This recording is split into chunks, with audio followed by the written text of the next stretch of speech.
하나님 말씀 같이 보겠습니다. 오늘 우리에게 주신 말씀은 마태복음 19장 13절에서 26절까지 말씀입니다. 마태복음 19장 13절에서 26절까지 말씀 교독합니다. 제가 먼저 읽습니다. 그때 사람들이 예수께서 안수하고 기도해 주심을 바라고 어린아이들을 데리고 오매 제자들이 꾸짖건을 예수께서 이르시되 그 어린아이들을 용납하고 내게 오는 것을 금하지 말라. 천국이 이런 사람을 거르시니라 하시고 그들에게 안수하시고 거기를 떠나시니라. 어떤 사람이 주께 와서 이르시되 선생님, 내가 무슨 선한 일을 하여야 영생을 얻으리이까? 예수께서 이르시되 어찌하여 선한 일을 내게 묻느냐? 선한 이는 오직 한 분이시니라. 내가 생명에 들어가려면 계명들을 지키라. 어느 계명이니까? 예수께서 이르시되 살인하지 말라, 반문하지 말라, 도둑질하지 말라, 거짓을 말하지 말라, 내 부모를 공경하라, 내 이웃을 내 자신과 같이 사랑하라 하신 것이니라. 저는 이 모든 것을 내가 지켰사오니 하지만 무엇이 부족하니까? 예수께서 이르시되 내가 운전하고자 할지인데 가서 내 소유를 팔아 가난한 자들에게 주라. 그리하면 하늘에서 보화가 내게 있으리라.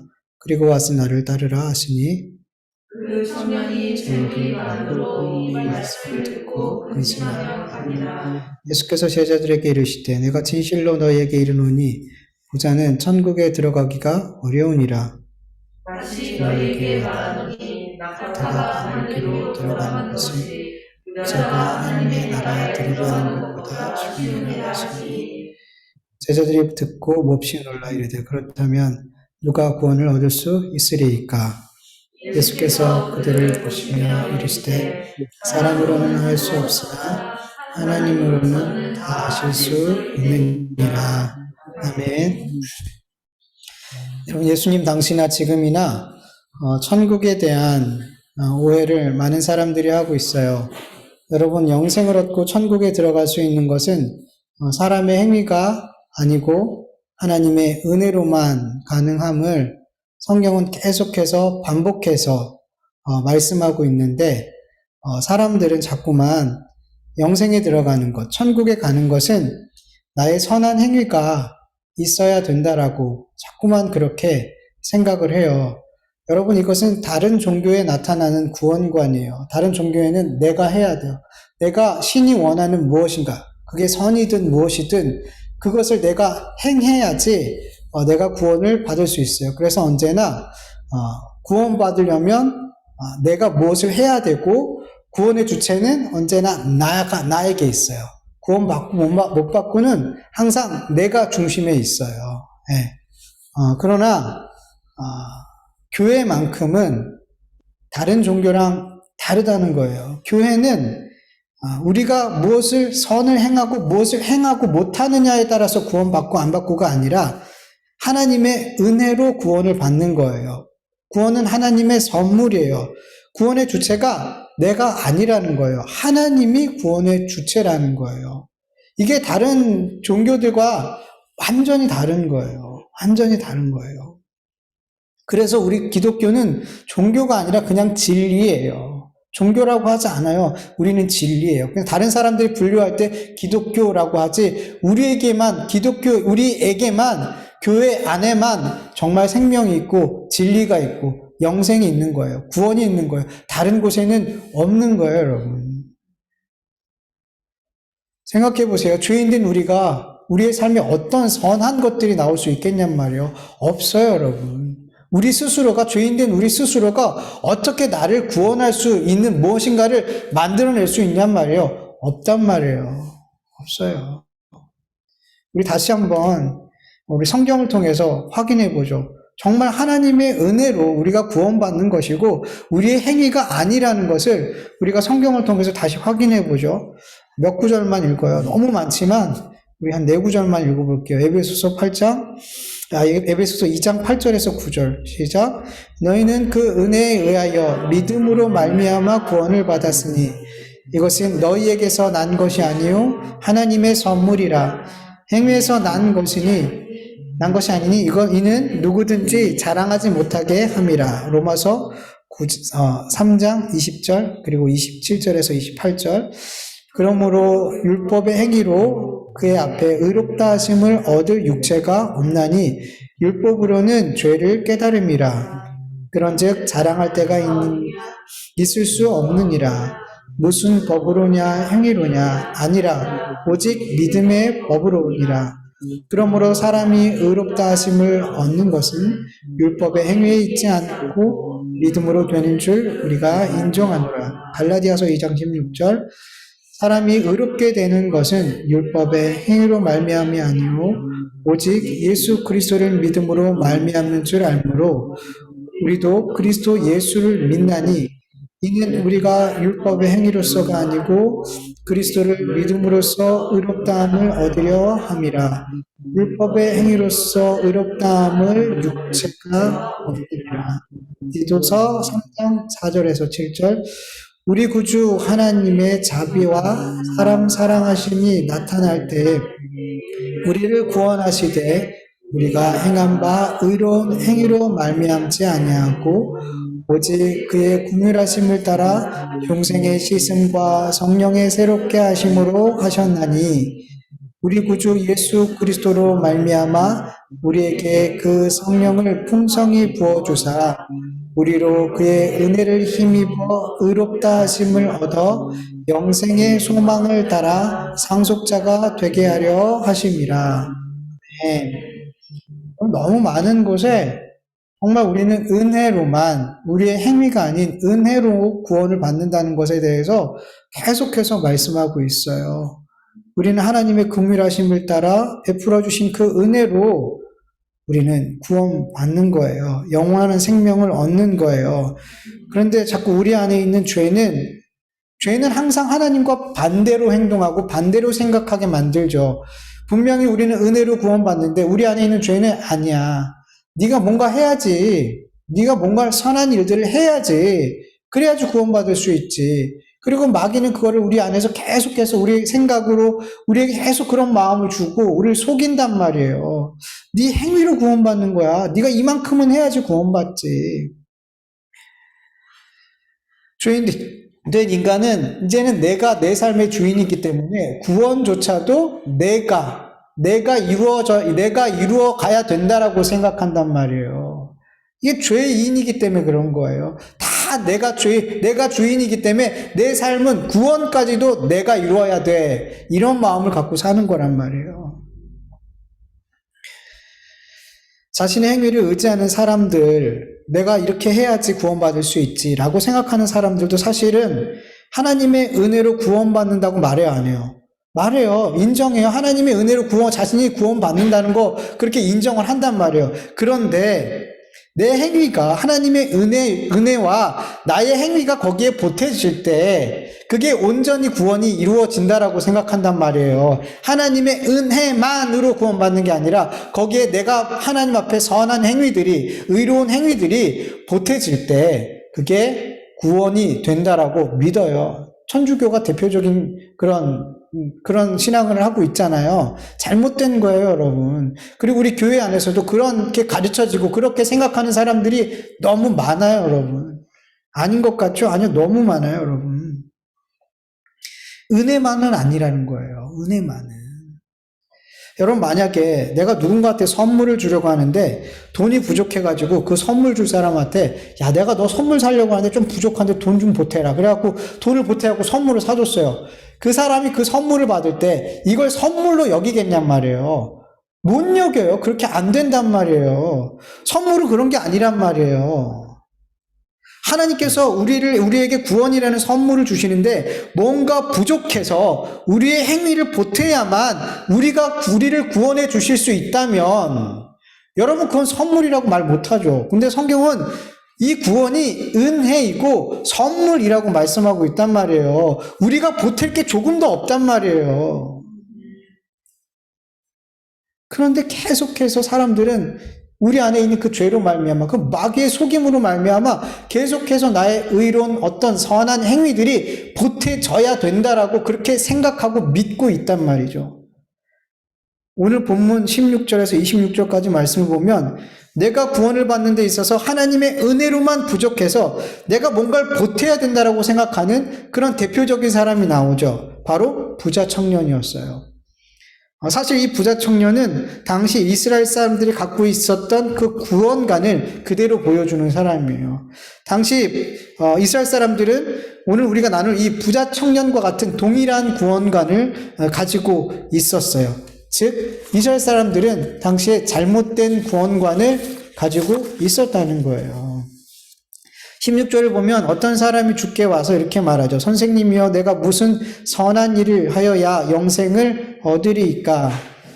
예수님께 나와 질문한 이 사람은 청년이었고 결혼하지 않은 사람이었고 부자였고 누가복음 18장에 보면 관원이었어요. 네, 지위가 있는 사람이었어요. 결혼도 하지 않은 젊은 나이에 이미 다른 사람들이 그렇게 부러워하는 부와 명예와 권력을 어렸을 때, 젊었을 때 이미 이 사람은 다 가지고 있었어요. 뿐만 아니라 20절을 보면 그는 어려서부터 모세의 율법을 다 지켜낸 사람이에요. 이스라엘 사람들이 보면 이 청년은 하나님 앞에 정말 완벽한 의로운 사람이고 반드시 구원받아야 될 사람인 거예요. 이런 사람들은. 그런데 이 청년이 와서 예수님께 내가 무슨 선한 일을 하여야 영생을, 구원을 얻을 수 있겠습니까? 이렇게 질문을 해버리더라는 거죠. 이 청년이 어떤 사람인지 아는 사람들은 이 청년의 이 질문을 들을 때 마음이 무너졌을 것 같아요. 아니, 저렇게 완벽하게 하나님을 섬기는 사람이, 저렇게 완벽하게 율법을 지키는 사람이 내가 어떻게 해야지 구원을 받을 수 있을까 질문한다면, 그럼 우리 같은 사람들은, 죄인이라고 불리는 사람들은 고사하고 평범한 우리들은 도대체 어떻게 구원을 받을 수 있냐는 거예요. 영생과 너무 멀어지는 거 아니냔 말이에요. 이 질문 앞에. 유명한 정말 이름만 대도 알만한 목사님이 나 같은 사람이 어떻게 구원받을 수 있을지 막 이러고 있으면 여러분 성도님들이 그 말 들으면 어떻겠어요? 마음이 무너지죠. 아니 내가 존경하는 저런 목사님이 저렇게 내가 구원을 지금 받을 수 있을까 이런 말을 한다면 나는 어떻게 돼? 이런 생각하지 않겠어요? 여러분 이 청년은 하나님 앞에 의인이고 구원받아 마땅한 사람이고 누가 봐도 종교적으로도 이 세상의 삶으로도 부족함이 없는 사람이었어요.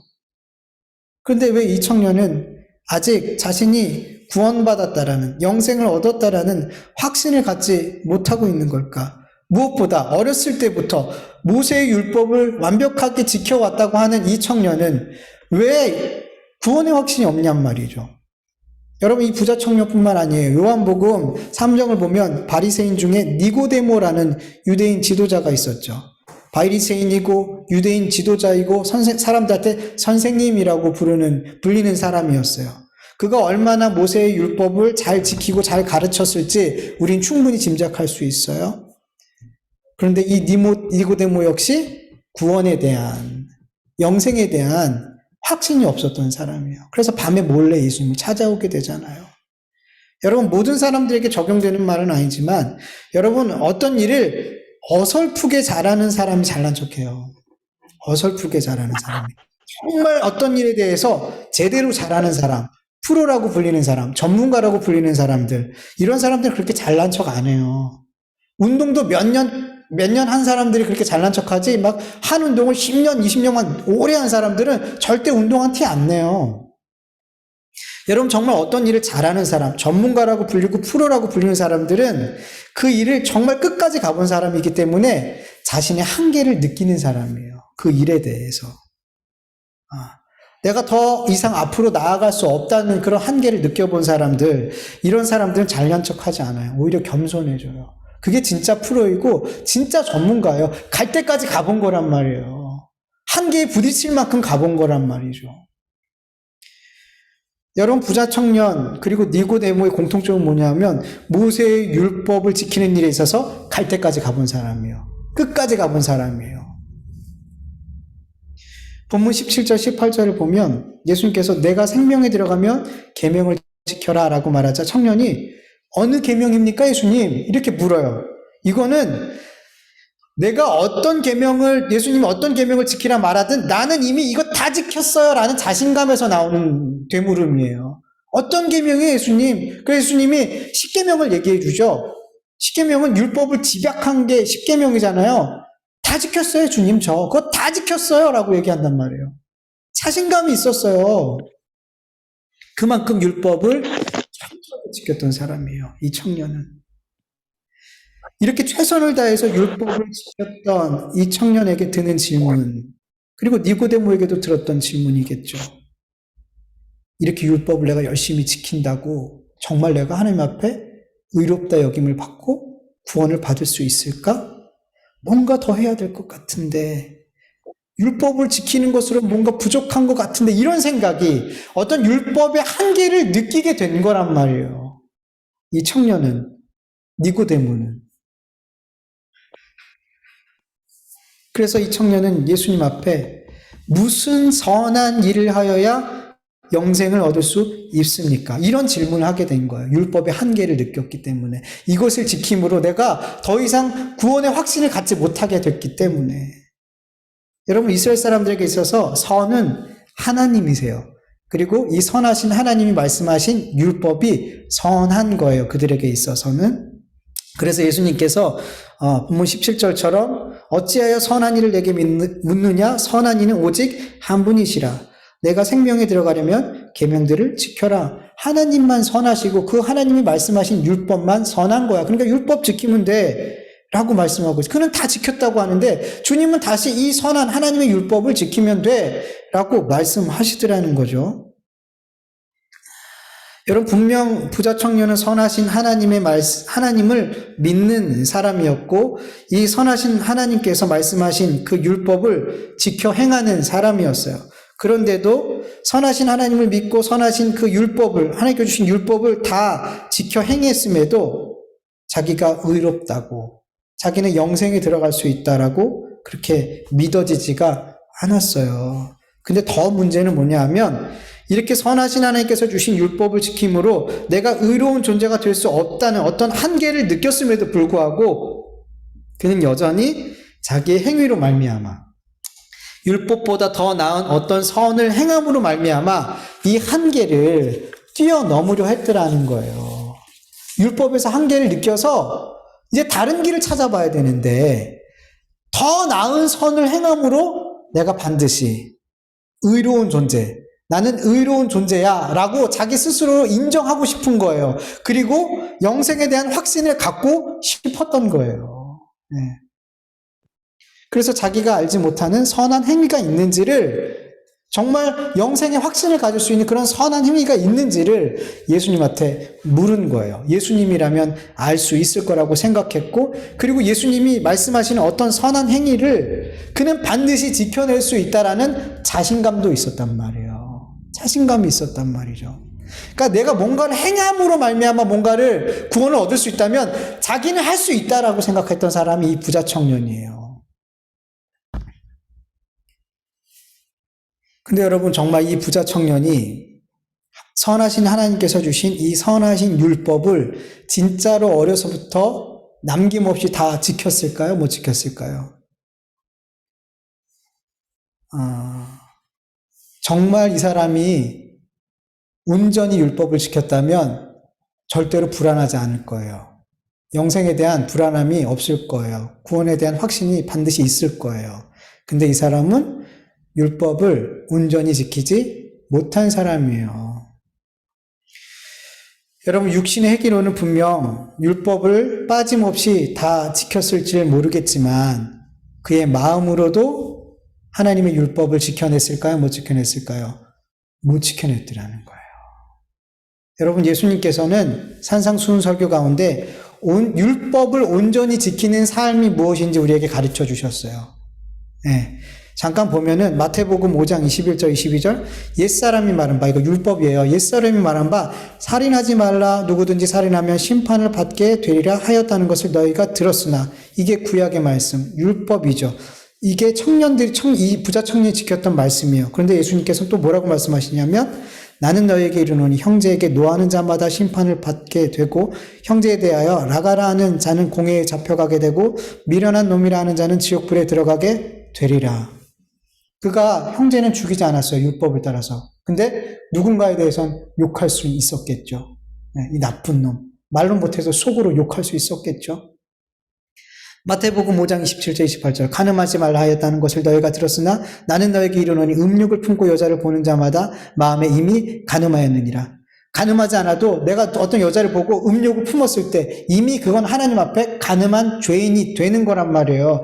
그가 가늠은 하지 않았지만 그 청년이 그 마음에 음욕을 품고 여자를 봤을 때 그는 이미 수십 번 수만 번 가늠했을 수 있단 말이죠.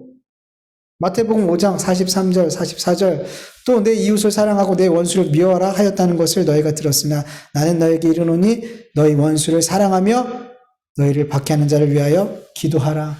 그는 원수를 미워했을 거예요. 근데 진짜 율법의 정신은 원수를 미워하는 게 아니더라는 거예요. 사랑하는 거예요. 나를 박해하는 사람을 위해서 기도해 주는 게 하나님이 원래 이스라엘 백성에게 주신 그 율법의 근본 정신이라는 거예요. 미워하는 게 아니에요. 근데 그는 미워했을 거라는 거죠. 예수님은 온전한 율법 지킴이 어떤 것인지에 대해서 알려주셨어요. 율법을 온전히 지키는 것은 우리의 육신의 행위로 범죄하지 않으면 되는 것이 아니란 말이에요. 우리의 마음까지도 범죄하면 안 된단 말이에요. 그런데 만물보다 거짓되고 심히 부패한 게 뭐래요? 죄인된 우리 인간의 마음이래요. 이 마음에서는 끊임없이 더러운 것이, 거짓말이, 부패한 것들이 쏟아내진단 말이에요. 이 마음으로 우리는 그 율법을 지켜내지 못하더라는 거예요. 네. 여러분, 율법의 특징이 뭐냐 하면 99가지의 율법을 지켜냈지만 한 가지의 율법을 지키지 못하면 99가지 지켰던 율법도 모두 꽝이 되는 거예요. 다 안 지킨 게 되는 게 율법의 특징이죠. 야고보서 2장 10절에서 11절 세 번역으로 같이 읽어보죠. 누구든지 율법 전체를 지키다가도 한 조목에서 실수하면 전체를 범한 셈이 되기 때문입니다. 간음하지 말라 하신 분이 또한 살인하지 말라 하셨습니다. 어떤 사람이 간음은 하지 않았다고 하더라도 살인을 하면 결국 그 사람은 율법을 범하는 것입니다. 아멘. 하나님의 율법을 다 지켜냈지만 마음으로 그 율법을 지켜내지 못한 것은 결국 하나님의 율법 전체를 지키지 않은 거예요. 청년은 어렸을 때부터 자기는 율법을 지켰다라고 말하지만 하나님 앞에 이 사람은 율법을 지키지 않은 사람이에요. 율법을 지키지 않았기 때문에 당연히 영생에 대한 아무리 끝까지 율법 지킴에 있어서 끝까지 가본 사람이라 그래도 여전히 불안한 거예요. 여전히 영생에 대한 확신이 없는 거예요. 왜? 나는 율법을 안 지켰으니까. 그걸 누가 알아요? 내 안에 성령님이 알게 하시는 거예요. 우리의 영이 안다니까요, 여러분. 여러분, 율법은 분명 선한 거예요. 선한 거예요. 로마서 7장 12절에서 13절 보면 이러보건대 율법은 거룩하고 계명도 거룩하고 의로우며 선하도다. 그런즉 선한 것이 내게 사망이 되었느냐? 그럴 수 없느니라.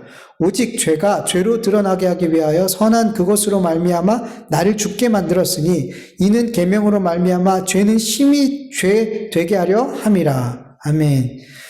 율법은 이것을 온전히 지키는 자에게 그를 거룩하게 하고 의롭게 하고 선하게 만들어 준대요. 그러나 죄인된 인간에게 하나님의 율법이 딱 떨어지게 될 때 그 거룩하고 의롭고 선한 율법이 그 죄인을 거룩하고 의롭고 선하게 만들어 주는 게 아니라 오히려 인간의 죄를 더욱더 심히 죄 되게, 그렇게 죄가 내 안에 있는 썩은 것들이 드러나게 만들어 준대요. 뭐가? 율법이. 즉 하나님께서 거룩하고 의롭고 선하신 이 율법을 주신 이유는 이 율법 잘 지켜서 너희도 거룩하게 되고 의롭게 되고 선한 존재가 돼야 돼 라고 주신 것 같지만 결국에는 이 율법을 통해서 하나님, 내가 내 심령이, 내 삶 전체가 만물보다 거짓되고 심히 부패한 죄인이네요. 이거를 하나님 앞에 뭐 하는 거예요? 인정하게 만드는 거예요. 그래서 내 행위로는 이 심히 죄된 나로 말미암아는 구원받을 수 없겠구나. 이 율법을 통해서 알게 되고 뭘 의지하는 거예요? 예수 그리스도의 십자가에 나타난 그 하나님의 사랑과 그 은혜만을 의지하고 그것만을 붙들게 하기 위해서 율법을 주신 거란 말이에요. 거기까지 인도하는 게 몽학선생, 율법의 역할이에요. 그렇게 예수님만 바라보게 하는 것, 하나님의 은혜와 사랑만 붙들게 하기 위하여 거기까지 인도해 가는 게 율법의 할 일이란 말이에요. 예. 그런데 죄인은 이 율법을 지켜서 의인되고 거룩한 존재가 되고 선한 존재가 되려 하더라는 거예요. 죄인이기 때문에 율법을, 하나님 주신 그 율법을 왜 우리에게 주셨는지를 못 알아먹더라는 거예요. 그리고 그 반대로 이 율법을 통해서 은혜를 깨달아 아는 게 아니라 이 율법을 통해서 나를 더 세우더라는 거예요. 내 힘으로 구원받아야지 그 힘으로 삼더라는 거예요. 항상 죄는 반대로 가요. 하나님의 뜻과 이렇게 늘 반대를 향하게 만든단 말이죠. 그런데 아무리 해봐도, 아무리 율법을 열심히 지켜도 내 마음이 율법을 지키지 못하기 때문에 계속 하나님 앞에 내가 선하게, 의롭게, 거룩하게 율법을 통해서 그렇게 되려고 노력하면 노력할수록 더 절망하게 되는 거예요. 네. 그렇게 애씀과 그 노력함이 전혀 도움이 되지 않고 그렇게 발버둥을 칠수록 더 깊은 늪에 빠지게 되는 거예요. 못 헤어나오는 거예요. 그게 지금 부자 청년의 상황에 있었던 거죠. 네. 전 근데 차라리 애매하게 예수님을 믿는 것보다 애매하게 율법을 지키면서 애매하게 지키면서 구원받았다라고 생각하는 것보다 이렇게 끝까지 율법을 지켜보고 절망해보는 게 저는 훨씬 더 좋다라고 생각이 돼요. 괜히 어설프게 율법 하나님 뜻 행한다 이렇게 얘기 말고 정말 최선을 다해보고 끝까지 가보시고 절망해보셨으면 좋겠어요. 그럼 정말 돌아오기가 쉬워요. 은혜 붙들기가 쉬워요. 물론 하나님 은혜를 주셔야 되겠지만 어설프게 하고 잘난 척하는 것보다 정말 끝까지 가보시는 것이 오히려 저는 도움이 된다라고 생각해요. 정말 절벽까지 가보셔야 돼요. 예수님께서는 부자 청년에게 율법보다 더 선한 일이 무엇인지, 온전하게 되는 일이 무엇인지, 영생에 대한 확신을 가질 수 있는 일이 무엇인지 알려주시죠. 21절 같이 읽어볼까요? 예수께서 이르시되 내가 온전하고자 할진대 가서 내 소유를 팔아 가난한 자들에게 주라. 그리하면 하늘에서 보화가 내게 있으리라. 그리고 와서 나를 따르라 하시니. 아멘. 예수님께서 청년에게 먼저 네 소유를 팔아 가난한 자들에게 주라 라고 말씀하시죠.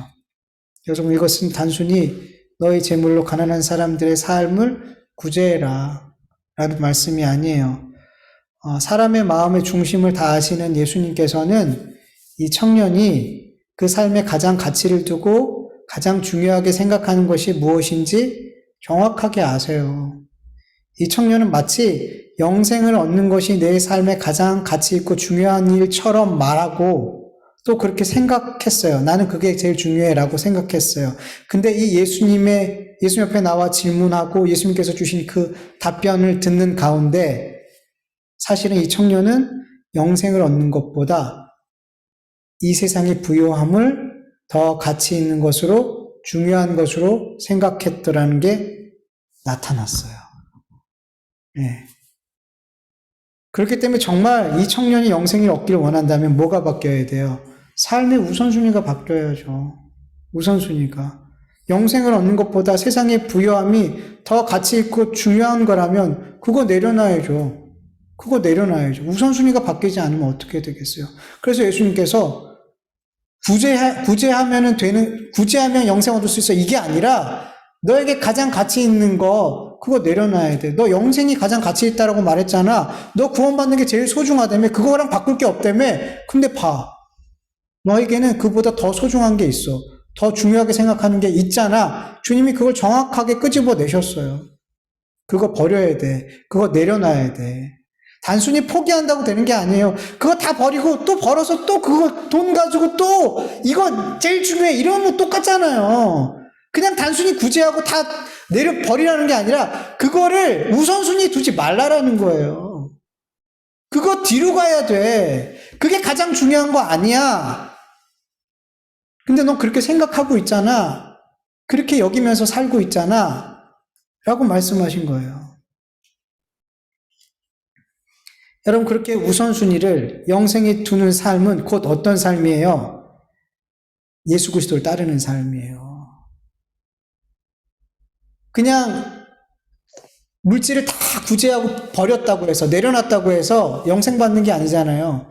영생을 얻는 삶의 구체적인 삶은 예수 그리스도를 따르는 삶이죠. 나를 따라. 마가복음 8장 34절, 무리와 제자들을 불러 이르시되 누구든지 나를 따라오려거든 자기를 부인하고 자기 십자가를 지고 나를 따를 것이니라. 여러분, 그게 부인이잖아요. 자기 십자가를 지는 거잖아요. 그렇게 내가 가장 가치 있고 중요하다고 생각하는 그것을 부인하는 것, 버리는 것, 그리고 예수 그리스도를 따르는 것. 이게 뭐예요? 영생이란 말이에요. 영생을 얻기 원한다면 영생보다 세상의 부요함을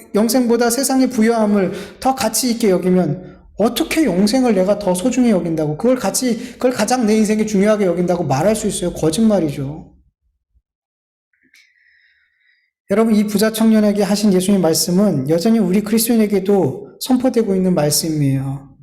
여러분, 여러분의 삶에 있어서 진정으로 영생을 얻는 것, 하나님의 나라를 유업으로 얻는 것, 하나님의 자녀된 자가 되는 것, 여러분, 이것이 정말 이 땅에서 여러분에게 정말 가장 중요한 거예요? 정말 가장 가치 있는 거예요? 진짜 그렇다면 반드시 우리의 삶에는 영생을 얻는 삶이 우선순위가 되고 자기를 부인하고 자기 십자가를 지고 예수님을 따르는 삶이 나와요. 여러분. 삶으로 나온단 말이에요. 영생을 얻는 삶을 가장 중요한 삶, 가치 있는 것이라고 말하면서 자기도 부인하지 않고 자기 십자가도 지지 않고 예수님을 따르는 삶이 나타나지 않으면서 여전히 세상의 부요함과 인기와 이런 것들을, 세상의 힘, 이런 것들을 항상 우선순위에 두면서 저 영생을 얻고 싶어요. 저 구원받고 싶어요. 나를 속이는 거예요, 여러분. 거짓말하는 거예요. 여러분, 그 부자 청년이 이 예수님의 말씀 앞에 어떻게 반응했어요? 아멘. 제가 다 버리고 예수님 따를게요. 아니요. 그는 근심하고 돌아갔어요. 안 돌아왔어요. 이 부자 청년이 자신이 영생을 소유한 것을 그 인생의 가장 중요한 가치로 생각하고 있었다고 착각했던 거죠. 네. 그리고 그 일을 위해서 어떤 선한 일도 할 수 있었다고 믿었죠. 근데 착각한 거죠. 그는 예수님 앞에서 영생보다 자기의 부를 더 사랑했다라는 것, 더 중요하게 여겼다는 것, 그것이 다 까발려지게 됐어요. 그래서 예수님께서 선한 일이 무엇인지, 온전하게 되는 일이 무엇인지 알려주셨잖아요. 선한 일은 네 재물 다 버리고 내려놓고 나 따르면 돼. 그게 선이야. 이거 행하면 돼. 못하잖아요. 다 할 수 있을 것처럼 얘기해놓고 못하잖아요. 영생을 위해서라면 다 할 수 있다라고 생각했는데. 여러분, 그리스도인들도 마찬가지예요. 그리스도인의 마음의 중심 아시는 주님께서 이 부자 청년에게 말씀하신 것 같이 우리 그리스도인 한 사람 한 사람에게 우리가 정말 중요하고 가치 있게 여기는 것들을 다 하시잖아요. 너 그거 내려놔야 돼 라고 말한다면 어떻게 할까요, 여러분? 우리는 말로는 구원받는 일, 하나님의 나라를 상속받는 일, 그것을 내 인생의 가장 중요한 가치로 여기고 있다라고 말하면서 주님의 뜻이라면 무엇이든지 내려놓을 수 있다라고 말하면서 정작 예수님이 내가 가치 있는 것을 가치 있다라고 여기고 있는 것 하나를 다도 아니에요. 그거 하나 내려놔봐. 못하더라는 거예요. 전부 다도 아니에요. 그거 하나만 내려놔봐. 얼굴색이 변하더라는 거예요. 근심하더라는 거예요. 근심하며 예수님의 명령 앞에, 말씀 앞에 돌아서더라는 거예요. 여러분, 부자 청년이랑 우리랑 다를 것 같아요? 별로 안 달라요, 여러분. 예수님을 위해, 예수님의 영광을 위해, 영생을 위해. 아니요. 죄인된 우리는 눈에 보이는 가치를, 이 세상에, 이 땅에 있는 것들을 잘 못 내려놔요, 여러분. 못 내려놔요. 예수님을 위해서 내려놓을 수 있는 것은 예수님보다 가치가 없다라고 생각하는 것들이기 때문에 내려놓는 거죠. 여러분, 예수님보다 가치 없다고 생각하며 내려놓을 수 있는 것이 진짜 무엇가 있을까요? 내가 예수님보다 가치 없다라고 생각하는 것들, 그래서 내가 버릴 수 있다고 생각하는 것들이 뭐예요, 여러분? 내가 내려놓을 수 있다라고 생각하는 딱 그만큼이 내가 생각하는 예수님의 가치예요. 어때요? 여러분에게 예수님은 정말 존귀한 존재인가요? 아니면 가치 없는 존재인가요?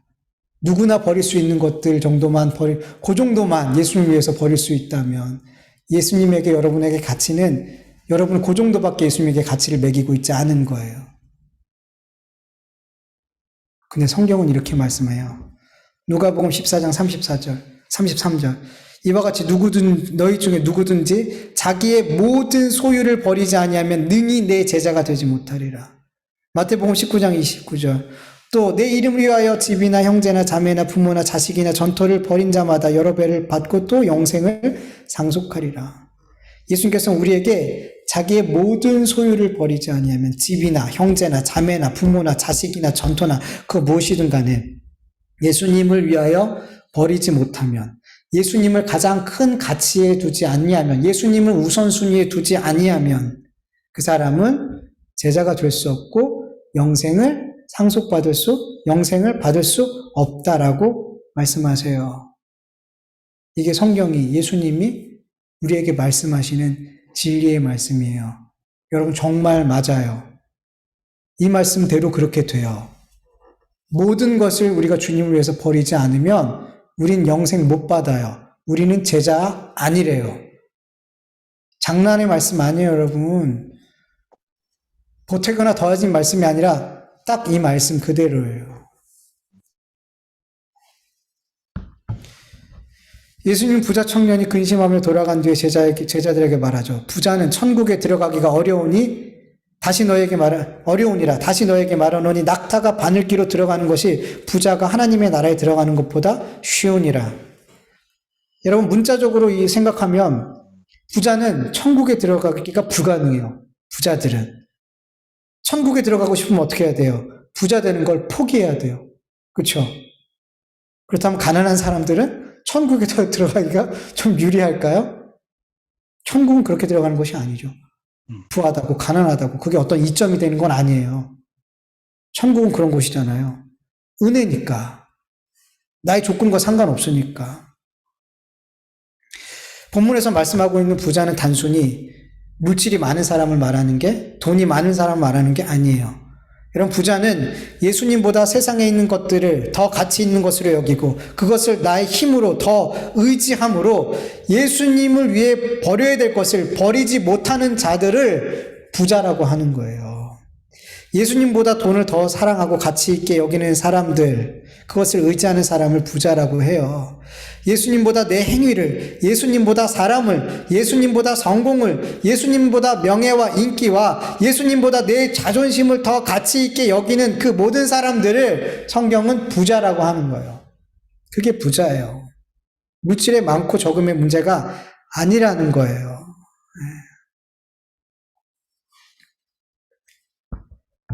그리고 실제로 많은 사람들은 물질의 많고 적음에 상관없이 부자로 살아가요. 성경에서 말하는 천국에 들어가기 어려운, 아니 불가능한 부자의 삶을 살아가고 있어요. 주님보다 세상의 것들을 더 가치 있게 여기고 그걸 더 의지하면서 살아가요. 그래서 우리 모두는 낙타가 바늘기로 들어가는 게 불가능한 것처럼 우리 부자들인 우리는 천국에 못 들어가는 거예요. 불가능한 거예요. 25절에 보면 제자들이 몹시 놀라면서 말해요. 그렇다면 누가 구원을 얻을 수 있습니까? 좀 질문이 이상하죠? 그렇다면 부자들은 어떻게 천국에 들어가요? 이렇게 질문해야 되는데 어떤 사람이 구원을 받을 수 있겠습니까? 질문이 좀 이상하잖아요. 왜 이상하냐면 여러분, 이 당시에는 하나님께 복을 받은 사람이라고 하면 그 복을 받은 것이 어떻게 나타날까요? 부로 나타나요. 그렇게 생각했어요. 부자는 하나님께 복 받은 사람이었어요. 하나님께 복 받은 자라고 여겨지는 이런 부자들이 천국에 못 들어가면, 이렇게 하나님께 복 받은 사람들이 천국에 못 들어가면 누가 천국에 들어갈 수 있습니까? 그래서 이렇게 그래서 부자가 아닌 누가 구원받을 수 있겠습니까? 이렇게 질문한 거죠. 그러니까 잘못된 구원관이 갖고 있는 잘못된 복의 개념이 잘못된 질문을 하게 된 거죠. 거기에 대해서 예수님은 진리의 말씀으로 답해 주세요. 사람으로는 할 수 없으나 하나님으로는 다 하실 수 있느니라. 여러분, 우리는 모두 다 부자의 삶을 살아가고 있어요. 주님보다 세상의 것을 더 가치 있고 그것을 의지하는 죄인의 삶, 힘이 부패한 마음을 가지고 살아가는 그런 우리예요. 우리는 구원 못 받아요. 우리는 못 받아요, 여러분. 근데 누구는 하실 수 있어요? 우리는 할 수 없어요. 그래서 우리의 행위로는 절대로 구원받을 수 없어요. 우리 부자들은. 그러나 하나님은 하실 수 있대요. 그래서 구원은 은혜라는 거예요. 그래서 은혜라는 거예요. 오늘 본문 13절에서 15절 보면은 천국은 어린아이 같은 거라고 말하죠. 그러면서 부자 청년이 나오잖아요. 천국은 어떻게 들어가는지를 대비해서 말씀하고 있는 거예요. 천국은 우리의 행위로 들어가는 것이 아니라 어떤 존재가 되느냐가 중요하다라는 거예요. 어떤 행위를 하느냐, 어떤 선한 행위를 하느냐가 중요한 게 아니라 어떤 존재가 되느냐가 중요하다는 것을 알려주시는 거란 말이에요. 어떤 행위를 하느냐에 따라서 천국에 들어가고 못 들어가는 게 아니라 어떤 존재가 돼야 되느냐, 그것이 천국에 들어갈 수 있고 없고의 문제라는 거예요. 천국은 어떤 존재가 돼야 돼요? 어린아이 같은 존재가 되는 거예요. 근데 우리는 어린아이 같은 존재가 되지 못해요. 우리는 부자와 같이 살려고 한단 말이에요. 그래서 우리는 그 이 부자는 어린아이로 살 수가 없는 거예요. 이걸 누가 바꿔주시는 거예요? 하나님이 하시는 거예요. 하나님이 우리를 어린아이와 같이 만들어주시는 거예요. 우리의 심령을 어린아이와 같이 만들어주시는 거예요. 우리 존재는 우리 스스로 바꿔낼 수가 없는 거예요. 하나님이 성령님을 통해 예수 그리스도를 믿음으로 말미암아 우리를 어린아이 같은 존재로 만들어 내시는 거예요. 그 어린아이 같은 자들이 바로 천국에 들어가게 되는 거예요.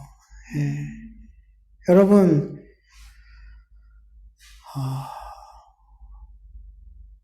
하나님의 은혜로 분명 우리는 천국에 가는 거예요. 우리의 행위로 천국 가는 거 아니에요. 그런데 우리의 삶에 어린아이 같이 천국에 들어가기 합당한 자, 이런 은혜를 받은 자들은 삶에서 부자의 삶을 안 산단 말이에요. 삶에서 세상의 그 어떤 것보다 예수 그리스도를 가치 있고 우선순위에 두고 산단 말이에요. 이 삶이 없으면서 나는 하나님의 은혜로, 내 행위가 아닌 은혜로 나는 구원받을 수 있어 라고 말하면 모순이란 말이에요.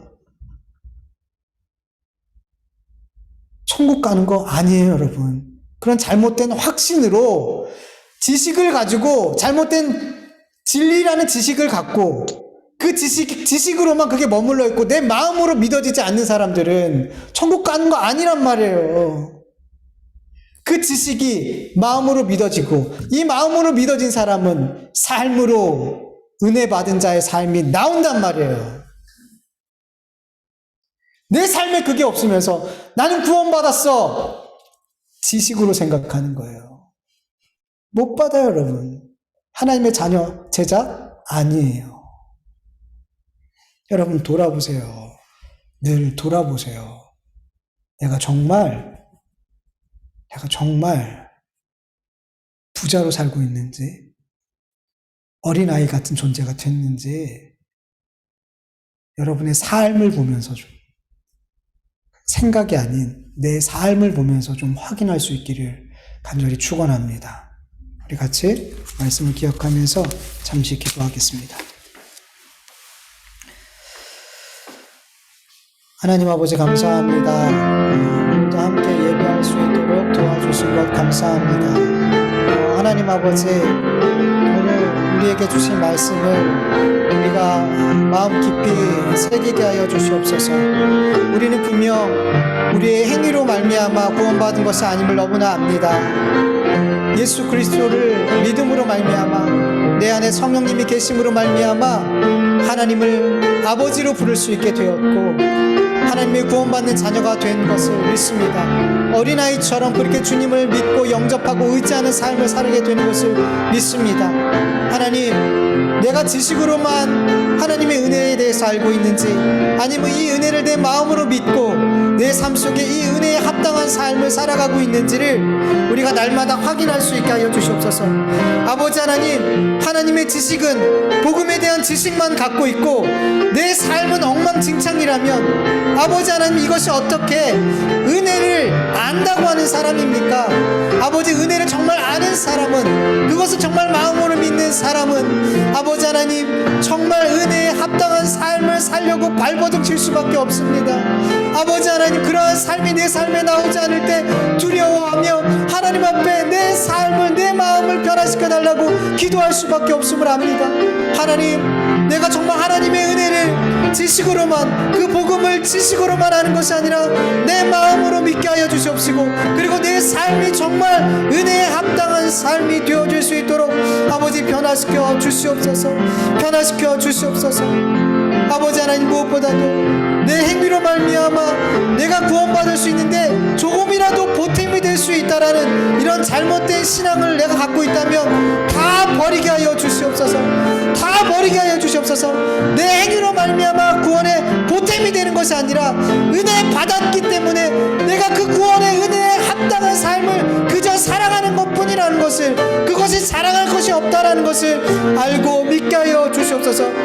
하나님, 우리가 좀 더 하나님의 복음을 바르게 알고 그 바르게 하나님의 말씀이 내 마음으로 믿어지게 하시고 그 마음에 믿어진 말씀이 아버지 은혜의 삶으로, 은혜에 합당한 삶으로 나타날 수 있도록 은혜 베풀어 주시옵소서. 감사하며 예수님의 이름으로 기도합니다.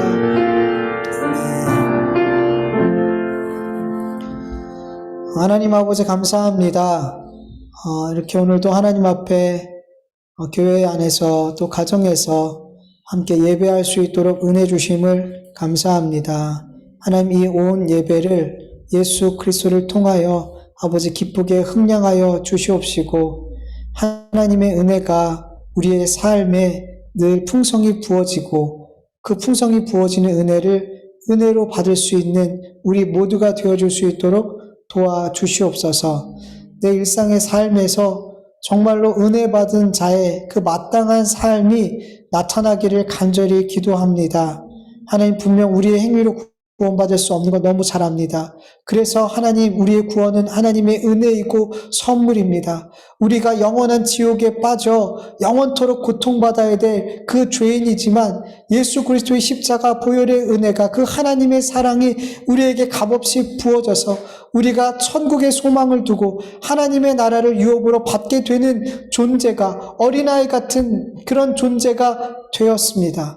하나님, 이 은혜가 너무나 만극하고 감사하여서 주님을 따르는 삶, 예수님을 가장 가치 있는 그런 아버지 가치로 두고 우선순위에 두고 살 수밖에 없는 그런 삶이 되었습니다. 그래서 우리에 나타난 모든 삶이, 그 선한 행위들이 아버지 자랑할 것이 아무것도 없고 하나님께 영광을 돌릴 수밖에 없는 것을 우리가 너무나 잘 알고 있습니다. 하나님, 우리에게 나타난 그 모든 삶의 선하고 의로운 삶을 내 어떤 자랑으로 여기지 않게 하여 주시옵소서. 다 하나님께만 영광 돌리게 하여 주시옵소서. 그리고 또 반대로 하나님께서 나를 구원해 주셨으니 나는 아무렇게나 살아도 괜찮다는 그런 하나님의 은혜를 정말 모독하는 그런 잘못된 삶을 살지 않도록 내 삶의 은혜에 합당한 삶이 반드시 나오고 그런 삶을 살려고 정말 발버둥 칠 수 있는 정말 은혜 받은 자의 삶이 되게 하여 주시옵소서. 하나님께 정말 우리의 삶을 맡겨드립니다. 정말 하나님을 가장 소중하고 가장 중요한 분으로 여기며 그 하나님을 기쁘시게 해드리는 삶을 살기를 간절히 원하는 우리의 삶이 되게 하여 주시옵소서. 하나님 앞에 귀한 예물을 올려드렸습니다. 어려운 시기에 정말 우리의 어려운 상황 속에서 하나님 앞에 드리는 이 믿음의 예물을 주님 기쁘게 받아 주시옵시고, 우리가 더욱더 이 물질을 의지하는 삶이 아닌 나에게 영원한 생명을 주신 하나님을 의지하는 삶이 되게 하여 주시옵소서. 세상의 왕을 따르는, 마귀를 따르는 사람들은 돈을 우상으로, 돈을 하나님처럼 섬기고 살아가지만 우리는 이 돈을 내려놓고 하나님을 섬기는 참 그리스도인의 삶, 참 하나님의 자녀의 삶을 살아갈 수 있도록 하나님 우리에게 더욱 믿음으로, 말씀으로, 성령으로 충만케 하여 주시옵소서.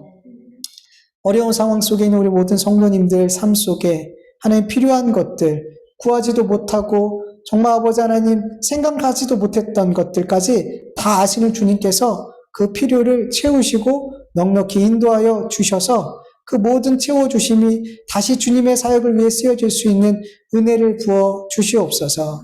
이제는 우리 주 예수 그리스도의 은혜와 하나님의 다하심이 없는 사랑하심과 성령님의 인도하심과 교통하심과 충만하심이 하나님의 은혜만을 힘입어 살기를 원하는, 하나님의 은혜가 어떤 것인지 마음으로 믿음으로 말미암아 그 은혜에 합당한 삶을 살기를 원하는 하나님의 자녀들 머리 위에, 그 가정과 일터 위에, 교회 위에 이제로부터 영원토록 함께할지어다. 아멘.